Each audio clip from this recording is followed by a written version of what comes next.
How to find and sync contacts on Instagram.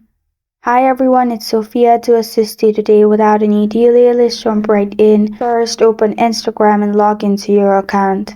After that, click on your profile located on bottom right corner of your screen. You will find this kind of screen pop up. Simply after your profile is shown, simply click on three lines on top right corner of your screen.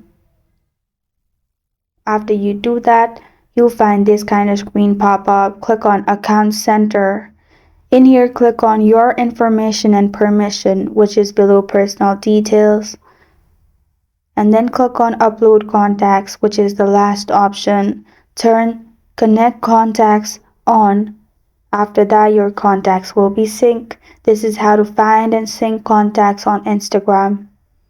Thank you for joining me today. If this video helps you out, please leave a like and subscribe for more. Got a question or want to suggest a topic? Comment below. I'm Sophia signing off until next time.